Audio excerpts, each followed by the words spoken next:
Blackstone Launchpad and Techstars Network at UCR really helped me turn my idea into a sustainable business. and gain a sense of direction. This program gave us access to the amazing mentors. Helped me learn more about effective marketing, developing business models, my entrepreneurial mindset, business plan development, customer discovery, and further improved my startup. The Office of Technology Partnerships, in partnership with the Blackstone Charitable Foundation and Techstars, delivers Launchpad at UCR to help students succeed in entrepreneurship and their careers. Whether you have an idea, have a startup, or are just curious about entrepreneurship, Launchpad at UCR will offer a variety of resources at all stages of an idea and venture development.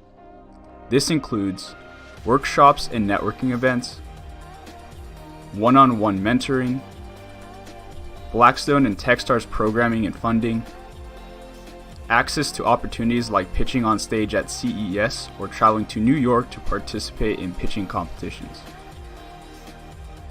You can also join ConnectR platform to connect with students, alumni, faculty, and staff to advance your career, find mentors, join startups, attend exclusive events, and much more.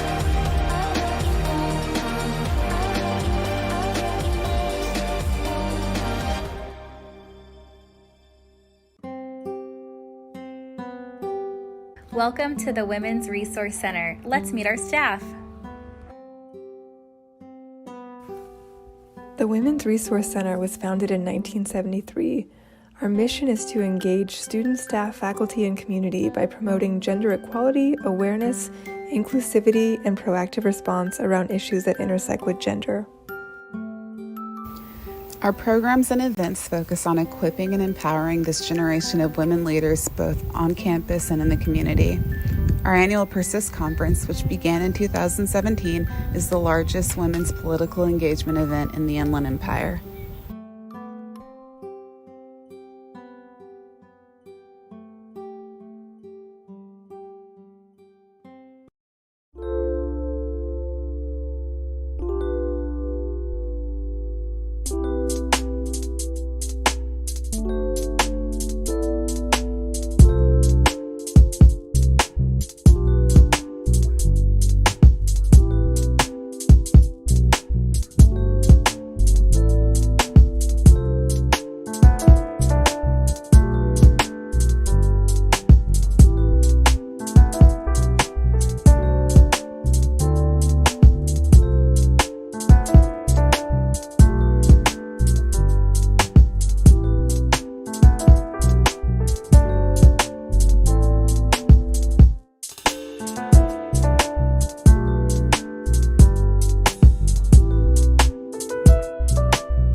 Free Logic is here to level the playing field and turn ideas into reality.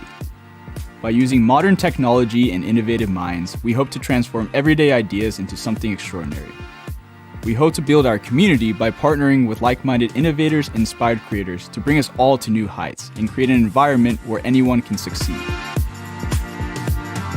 Our team is made up of passionate and incredibly skilled individuals that wish not only to do more for our partners, but for the community we are a part of as well. In a digital era where technology dominates our everyday lives, it has become much harder for small businesses to break through the mold. Our goal at Free Logic is to level the playing field by using both modern and innovative strategies that will not only bring success, but also prepare our clients for the future.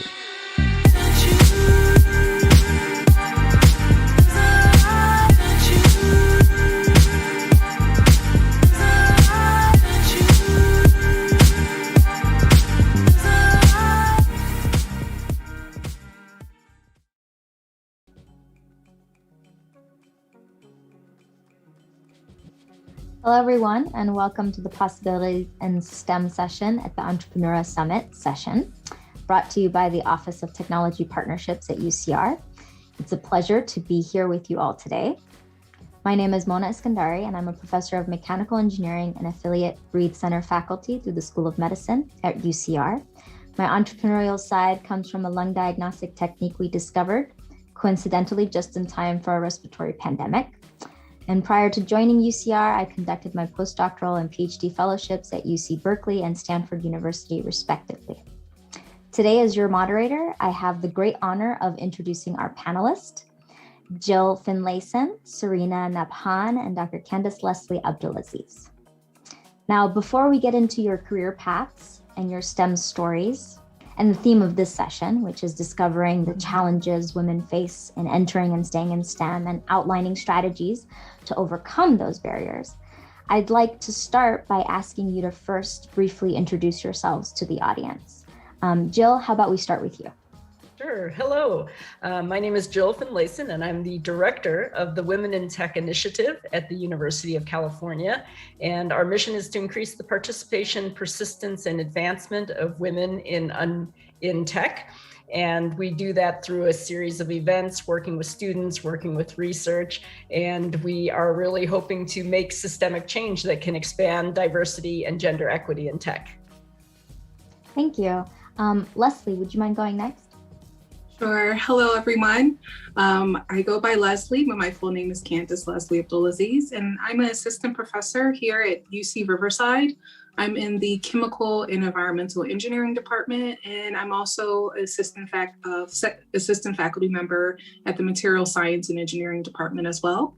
My research is sustainability, so I develop things called catalysts, and we try to convert things like greenhouse gases, plastics, and waste and other waste materials into something that's really valuable for our environment.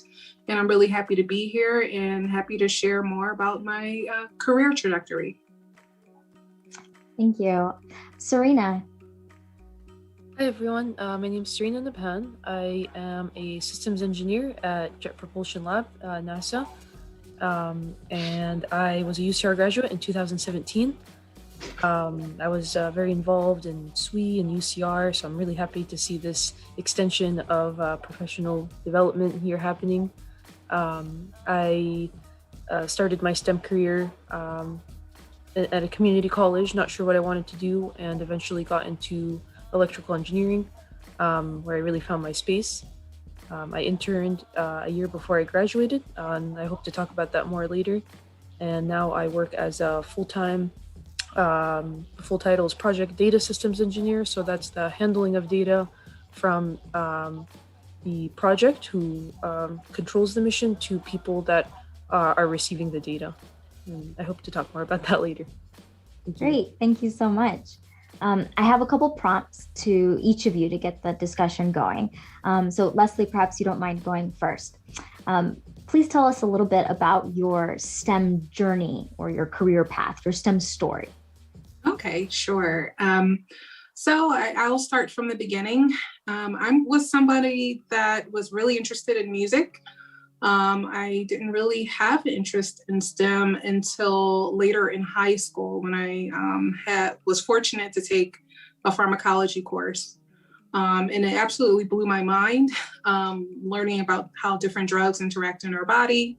And I knew I wanted to do something inside that realm. And so right before college, I changed my major. I was thinking I might be like, doing archaeology and, playing jazz. And I totally flipped this switch and decided to major in biochemistry. And I went to Temple University in Philadelphia. And then I realized I didn't like the bio part. So I snapped off the bio part and then I majored in chemistry. And then from chemistry, I got involved in undergraduate research in what's called quantum chemistry, which is a special form of it. It's really focused on the electrons interacting in the molecules.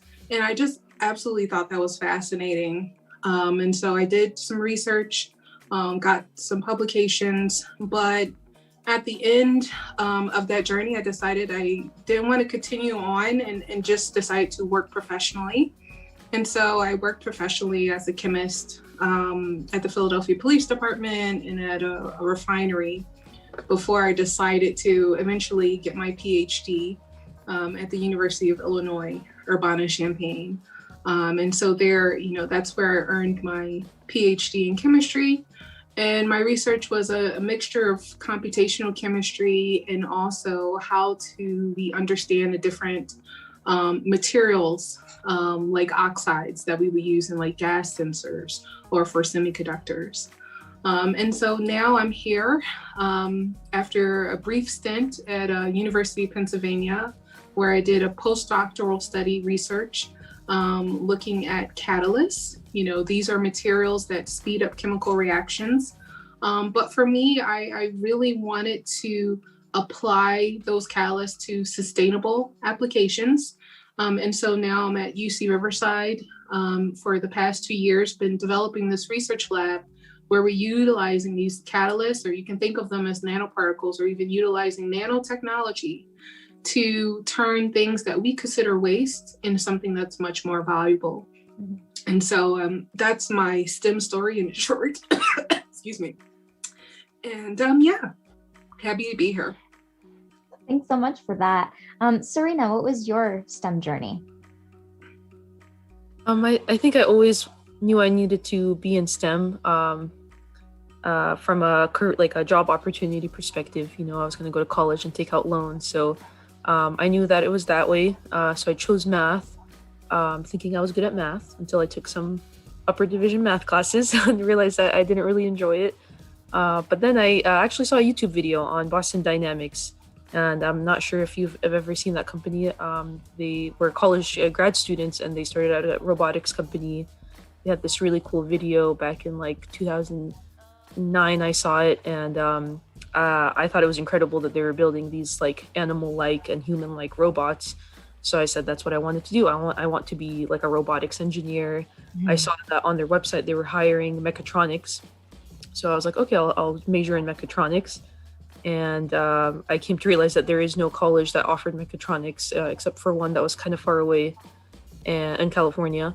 And so I chose whatever was closest to it, which was electrical engineering. And I know it's not such an epic path, but I think it was very convincing. And I transferred to UCR in like 2015 and continued my electrical engineering journey. And again, I joined Society of Women Engineers and IEEE, which really helped me like kind of find my place there, find my senior design team. And I fell in love with all kinds of different aspects of electrical engineering. So I came in for robotics, and then I left with an interest in material science, which I didn't even know before entering. Now I work in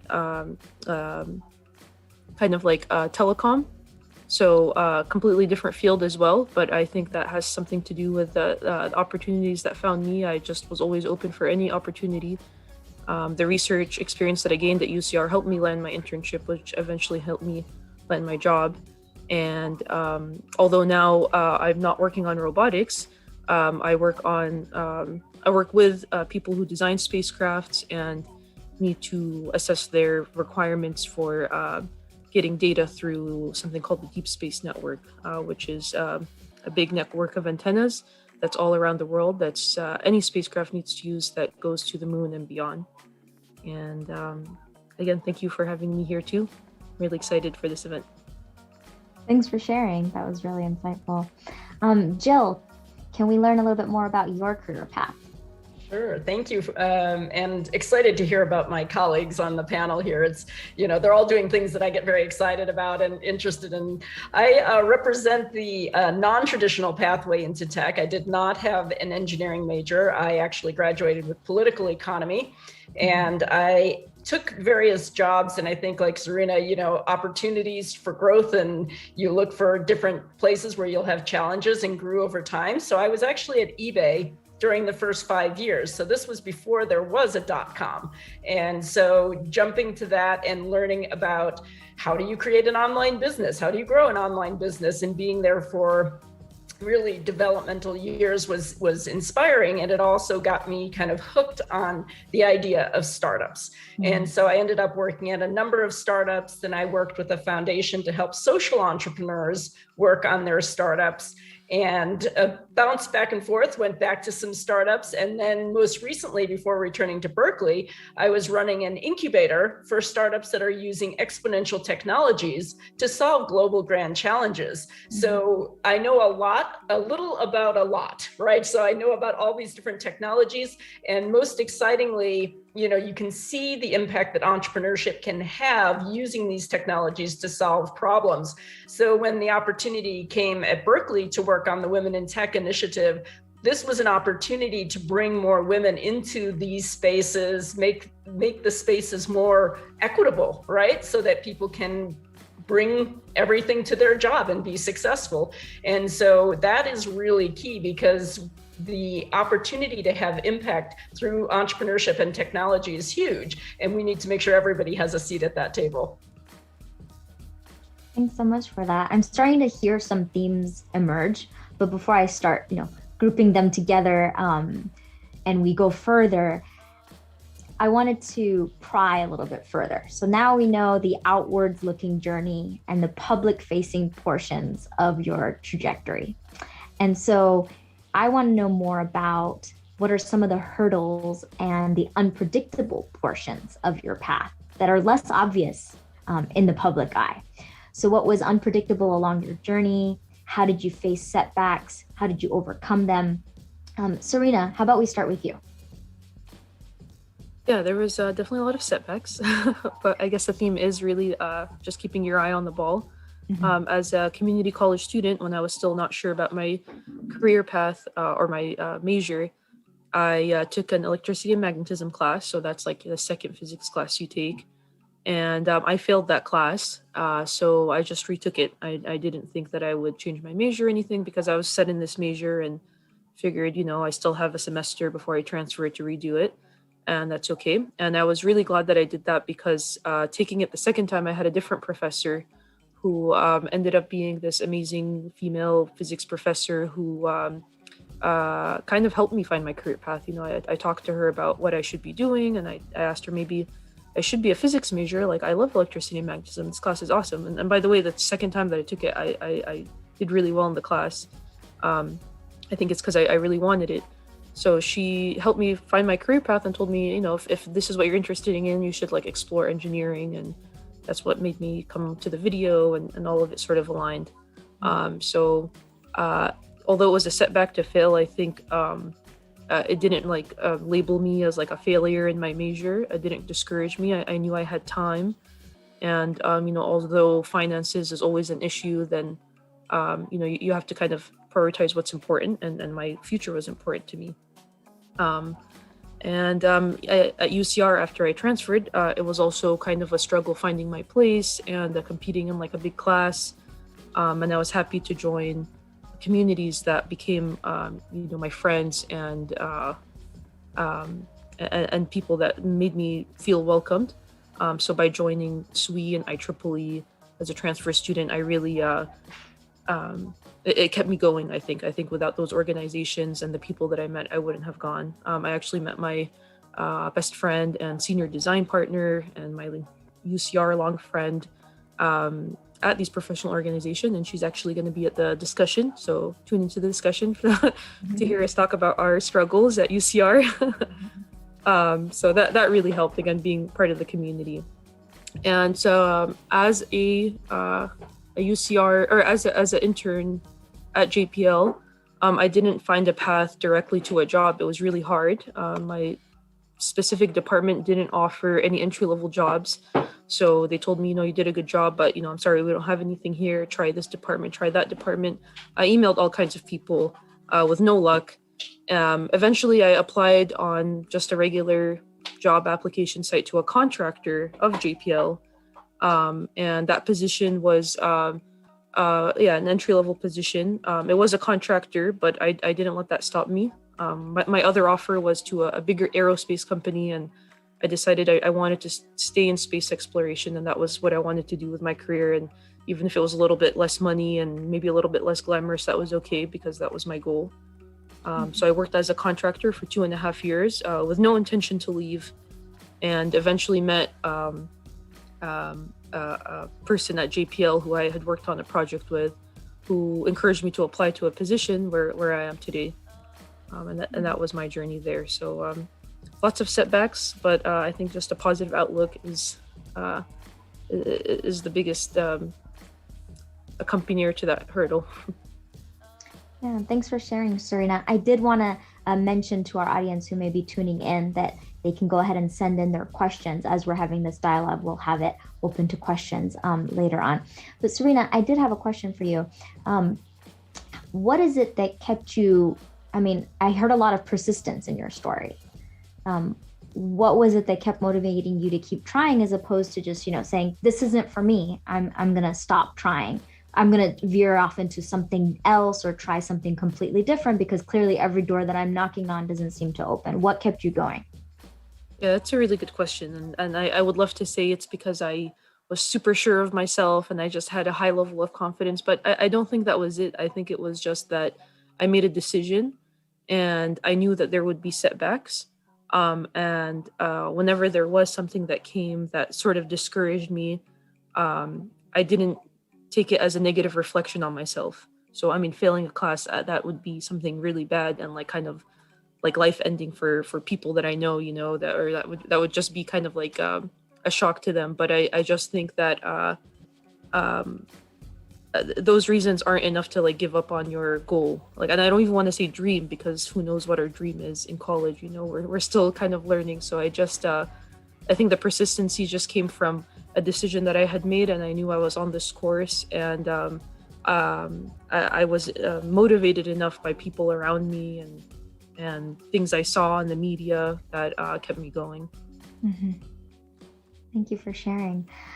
Jill, would you mind telling us a little bit about the unpredictabilities in your journey?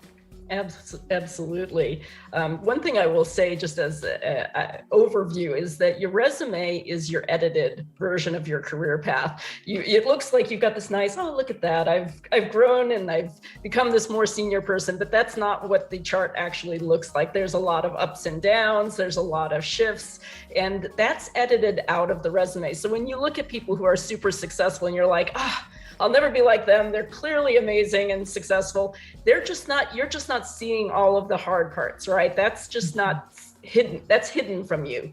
So, if I look at my career path, there have been times where I've been downsized and laid off. There's been times where I, was really, really struggling in the job and was like, why am I still here? This isn't a good fit for me, right? All the way through, where the companies can be very difficult too. You ask about struggles. So sometimes you take a job for certain reasons. You're like, oh, this is a great challenge. I like the job, but you overlook some red flags with the boss or with somebody else. And those things make for a very difficult environment. In some of the startups that I was at, I finally got into the C-suite of a startup, and all of the other members of the C-suite were not only men, but they were men with stay-at-home wives, not wives that worked, but with stay-at-home wives. And it was this shock to me, right? Like, wait, you don't have to go home and do all these other things, or no, I have my wife for those things. It's like, that's a red flag, right? That, I should have not taken that job because it wasn't a good culture fit, but because I saw other value and growth opportunities and I would learn from, I did take those things. There are struggles just with startups. Like if you go the entrepreneurship route, I used to think entrepreneurship was like, oh, it's 2 people and then it's 5 people and then it's 7 people. It grows like this, right?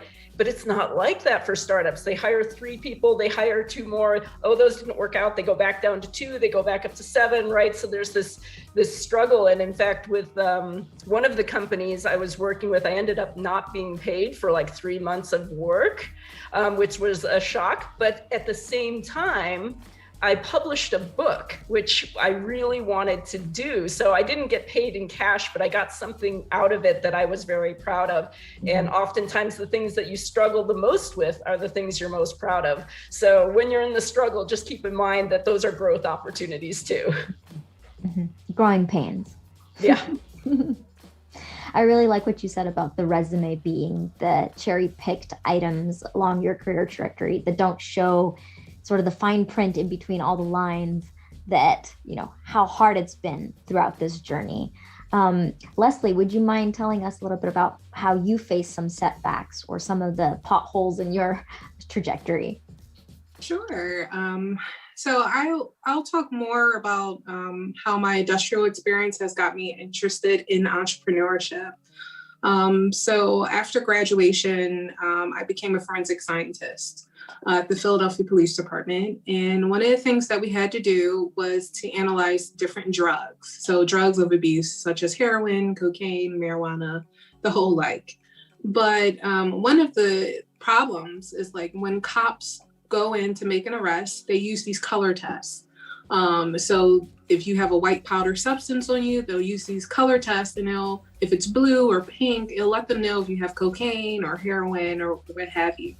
The issue is that a lot of these color tests have a high positive rate. So it's like 50% high positive rate. And while I was working for the Philadelphia Police Department a while ago, there was a story that came out that said this lady was going in the airport and she had organic soaps and it tested positive for cocaine. And she was held in jail until the sample was sent to the laboratory, which was what I would do, and to confirm the test that, okay, this isn't cocaine, this is soap. And so what I saw was an actual problem. And the problem was these, false positive tests. And so I decided to start a company. And I started a company called Nardo Technology. The Nardo had nothing to do with narcotics. It was actually because of, I really like Leonardo da Vinci. I really like his career. And I started this company. And the premise is that you convert your smartphone into a chemical sensor. And so if you convert it to a chemical sensor, and it has much more advanced technology, then it's portable for police officers to use while they're out on the beat, and it'll increase the accuracy. That was the goal. So, that's what I had in my head when I started this company. And eventually I went into the NSF Innovation Corps, or I-Corps program, and we were given $50,000, and we were given this opportunity to talk to potential customers, potential stakeholders. So customers would be police officers, police departments, forensic science units, to lawyers, to judges, just look at the whole ecosystem around this product. And I was really shocked from my findings, actually. I was really excited about this product. However, from the legal side, I found that there was like a lot of red tape when you have a new introduction of a new technology. And not only that, so now recently we see police officers with cameras on their uniform. Well, that was most likely brought on because of public pressure, right? And so this adoption of new technology is actually difficult in law enforcement. Not only that, we learned that to actually make a profit was difficult as well, because there's a lot of red tape. And so police departments, law enforcement agencies are strapped for cash usually. And so when you're introducing these new technologies, you have to take into account the price point. And so eventually looking at the whole ecosystem and, this introduction of a new technology, it wasn't what I envisioned. And, it didn't look like it would be profitable. And so that was a significant downside that actually made me stop working with Nardo Technology temporarily. I still love the idea of being an entrepreneur. I love, the fast pace. I love talking with the stakeholders. I loved all that. But I didn't know where else to go with this technology. And so I actually decided to go into academia. But that's one of the significant loopholes that I had. Was I thought I had this great idea that I thought would have a huge impact. And it turns out that it's much more difficult than I could imagine. So that's one of my loophole stories for entrepreneurship. That's great. Thank you so much for sharing. I'm hearing themes of trying till you find what you like. I'm hearing ambiguity readiness, not knowing what's going to come but deciding to be ready for it anyway, like just making a decision and saying, whatever comes my way, I'm gonna stick it through. Wondering, I'm sure that while in it, I'm not sure. Maybe there was a question of, is this the traditional career path or a non-traditional career path? Which way should I go? But maybe at the end of just deciding or realizing that there's many routes and perhaps they're all going to intersect at a junction that's going to lead you exactly where you wanted to be all along. And so I'm hearing, again, these themes of like deferring judgment, just saying yes, jumping on the next opportunity, and not self-eliminating possibilities that may come your way. And so before I get into any questions, I wanted to check and make sure, okay, we're still good. Great. So there was something else that I wanted to ask about. And Leslie, maybe we can start with you now that I have you from the previous question. But maybe there's some specific ideas highlighted by your story that we can share with the audience. So you mentioned, going into industry, and then now you're in academia. Mm-hmm. And I want to know, why did you choose academia? And I'm also keen to hear more about this NSF I-Corps journey and how, that came across your path, or did you seek it out, and how did that transform your trajectory? Yeah, I would love to share that. So how did I end up in academia? So I'll start with that. So after working for about 5 years, I got my bachelor's degree in chemistry. So after working 5 years as a chemist, I was no longer interested in the job anymore. It was very monotonous to me, because we did the same thing over and over again. Like, I was really excited, for example, when you become a forensic chemist, you're like, oh, I'm analyzing heroin, cocaine, and marijuana. And then by day 300, you're like, oh, I'm analyzing heroin, cocaine, and marijuana again. Okay. And so I really wanted a change. And I was thinking back to my undergraduate days where I really liked something called quantum chemistry. It was really challenging and mixed chemistry and math. And so I really wanted that challenge. And so my first foray into academia was actually going back to graduate school. Mm-hmm. As far as like now where I'm at as an assistant professor, I actually did that after I deferred nanotechnology. I knew after working in industry that I didn't want to go back to industry.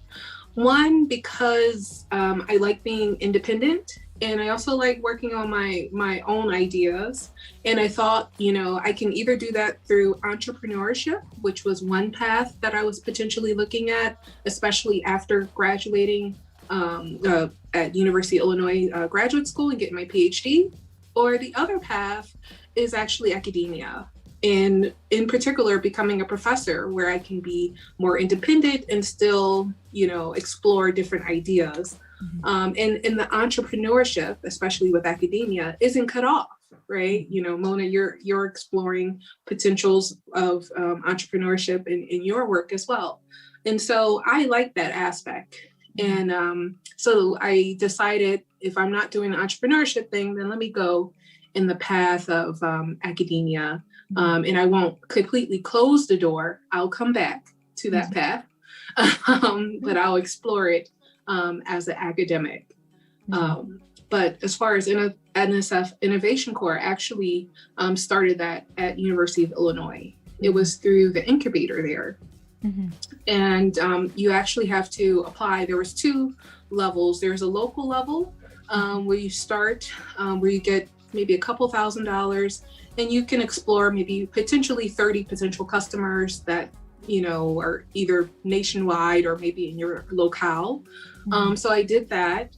And after exploring that, things looked at least promising. And so I applied for the national application. And so the National Innovation I-Corps was actually much more rigorous to apply for. I remember the interview process. Mm-hmm. And actually going through it, it felt like a boot camp.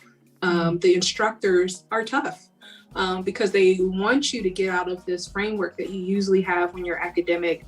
Oh, my idea is great. And they're like, completely dismiss that and actually talk to somebody who will tell you that, because you're stuck in that. And so that the NSF Innovation I-Corps was basically a boot camp. And, the biggest wake-up call for what I thought was an amazing idea, and it turned out not to be. So yeah, that's how I have started my path in academia. Yeah, so. Thanks so much for sharing. That was really insightful. And I think that our audience really can benefit from hearing these different perspectives. Jill, can I ask about your mentorship and networking background? So you're very active in this whole mentoring and networking, and perhaps what are some of the nuggets that you can share with our audience, what they should be really good at when it comes to those skills? Sure. Yeah, I think mentoring is one of the best things you can do. And I happened into it in a rather unusual way. I was actually at one of those difficult times in a startup, and I was struggling to stay really engaged with the work that I was doing. And I saw a tweet come across, and it said, "We're looking for women to mentor women from the Middle East and North Africa and Sub-Saharan Africa." And I'm like, that sounds really, really interesting. I might be able to do that. And I sent a reply and said I'd be interested in, helping out. And I was matched with this amazing woman from Algeria who had run the first nationwide internet usage survey in Algeria. And she had run her own company. She was incubating another company. And I'm like, how can I possibly mentor this woman, right? Like, she has done so much more than me that I'll ever do. This is amazing. How am I supposed to be the mentor? But it turned out to be a really great pairing, because she wanted to learn how to launch a startup, and I was at a startup at the time. So I was able to arrange meetings for her with all of these other people who were leading different parts of the startup. We could talk about how to, do the Google Analytics and how to measure and how to look forward. And because I was more of an extrovert and she was more of an introvert, I could get her out of her shell and talking about her company and talking about the work that she was doing, because she wanted to create kind of this first coupon company for Algeria. So it worked out really well. And not only that, it made me excited about my job again, because I was talking to somebody about what I was doing. So a lot of times what gets lost when you think about mentoring is the benefit to the mentor. You think this is all about helping the mentee, but in fact, it's very much a mutual beneficial opportunity, because you feed off of the energy of the mentee. You get to take on interesting challenges and questions that they're facing, and it's super engaging. And from that, I built this amazing network, and I've actually continued to participate in this program. It's called Tech Women, or techwomen.org. It's a State Department program. And I've been a mentor every year for 10 years. And this year, I'm the impact coach for 5 women from Libya. And they're working on creating a local shopping app to promote local production, where after the war, they had lost a lot of the local producers. And so now they're connecting buyers and sellers. So I have found mentoring to be extraordinary, and I continue to do that today in different things. Like, if you're interested in entrepreneurship, a lot of the startup incubators and accelerators look for mentors who can come in and work with the startup founders and help them to make the connections and networks they need. Because a lot of people have a problem, they have a solution, but they don't have the network to bring it to the next level. And that's where mentoring and sponsorship, which is a little bit different. Sponsorship kind of says, here's the person to go do this. Mentorship is, let me help you figure out how to do this. But both of them are really important to opening doors. So just a huge fan. I think, the mutual benefit is really can't be overstated. Thanks for sharing. I wanted to open up the networking part of it a little bit more, because we throw around that term a lot.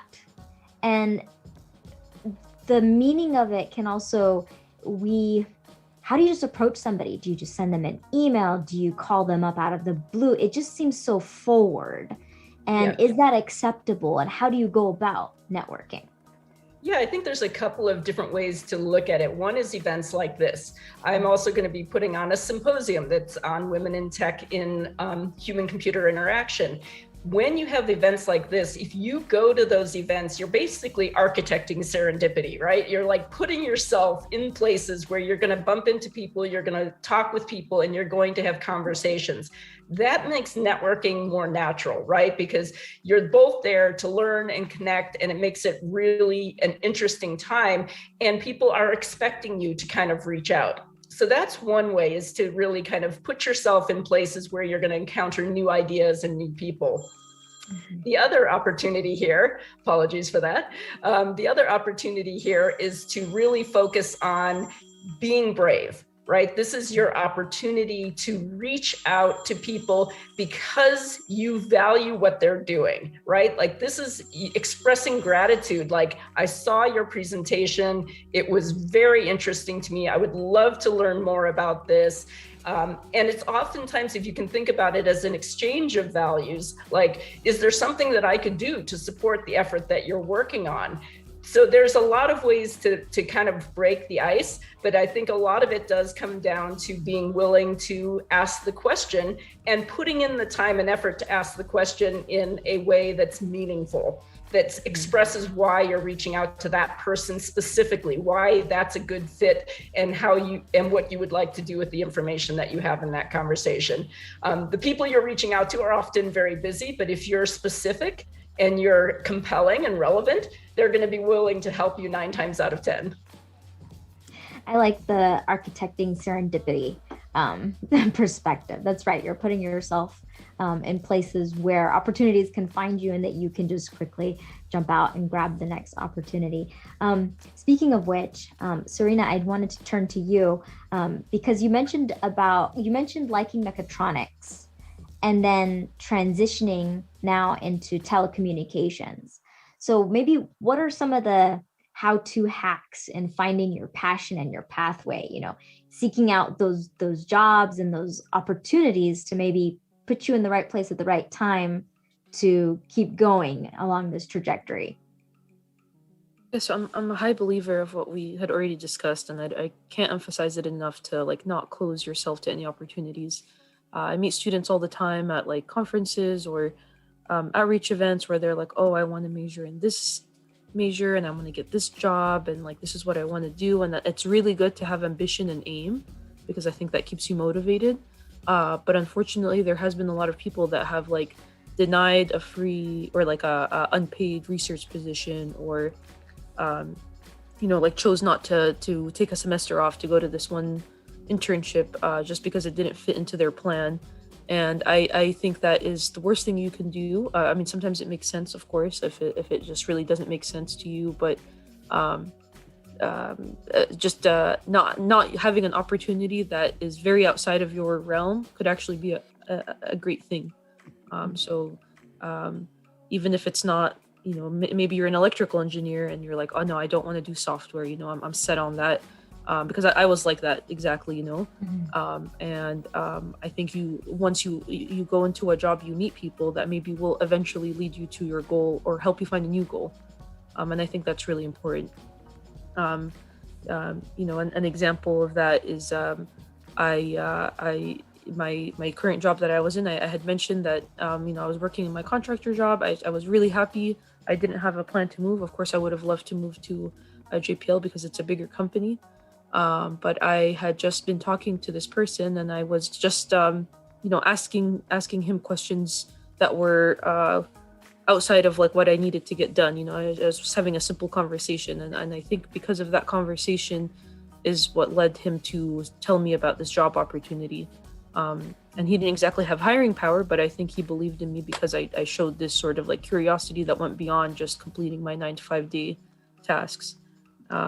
So I think just, always asking questions, being interested in what you're doing, even though it's not your number one goal, and having respect for the people that are excited about their goals, is exactly what Jill said, making people feel appreciated for what they had just presented by showing interest in it. I think goes a really long way for both parties.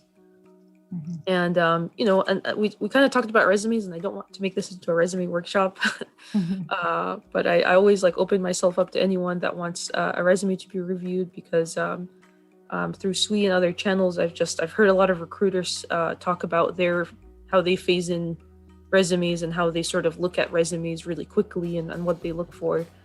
So I think it's just really important on a resume and outside of your resume to not only report what you've done in your previous positions, and again, that's not just like your employed positions, even your class, your group projects, your maybe you organized an event in your family or something like that.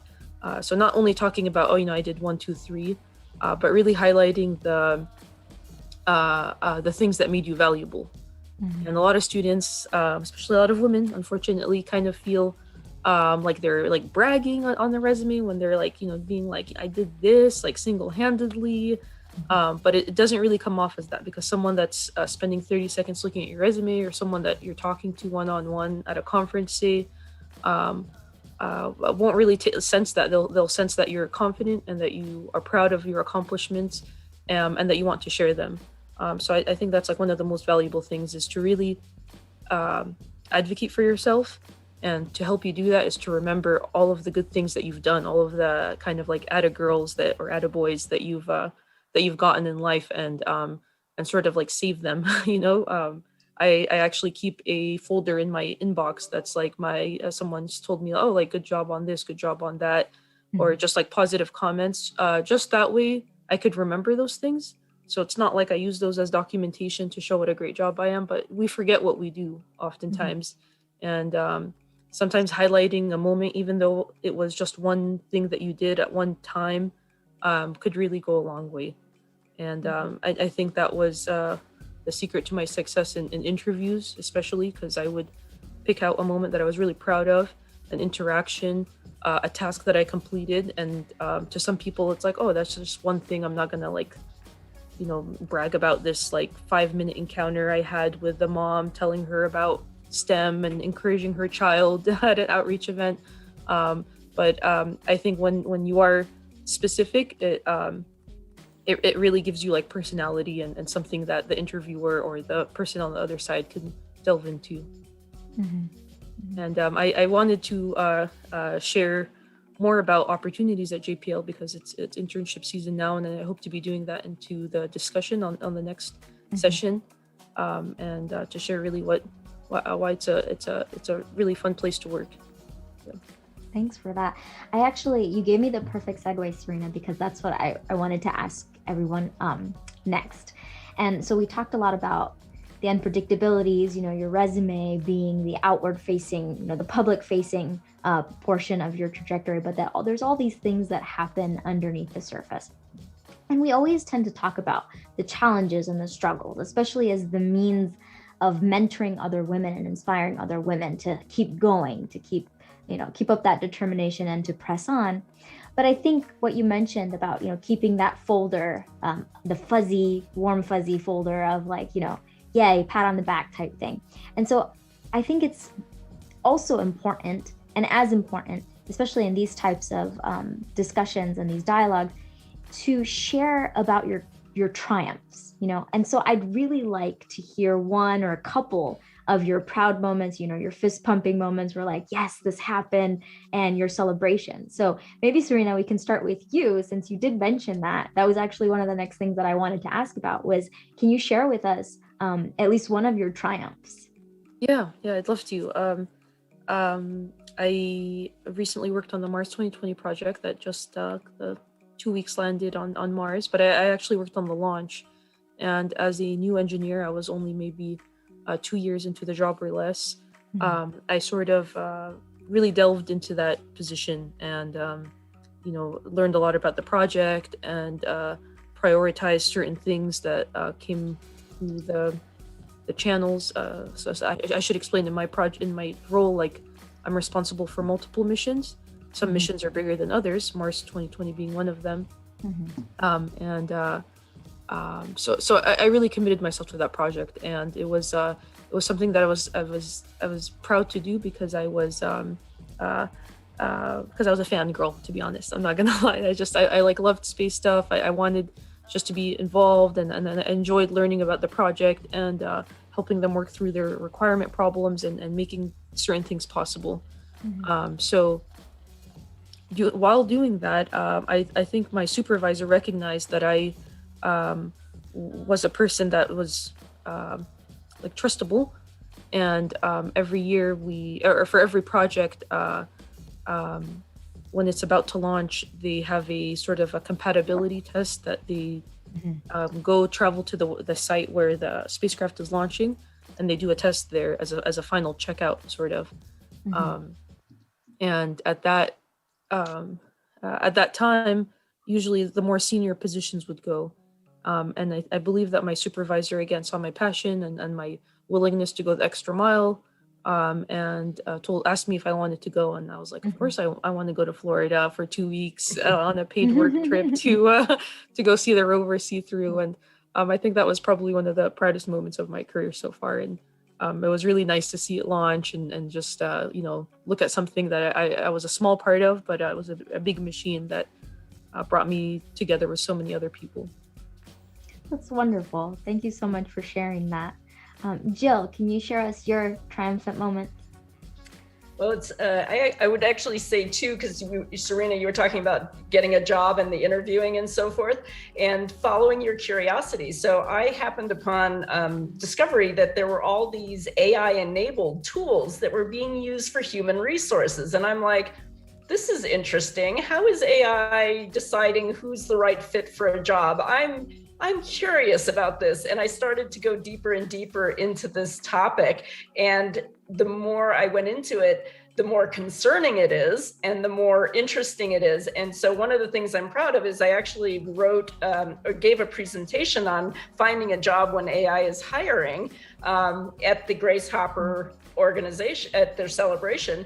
And then I wrote up a blog post about it. So that's one of the things I'm proud of, because it reflects this, you see something, you've got some questions about it, follow that curiosity, go see how you can make things more fair and equitable and put pressure right on the people developing these technologies. And related to that, we're doing this Women in Tech Symposium on the new era of human-computer interaction. And I knew very little, to be honest, about that topic when I started to put together the symposium.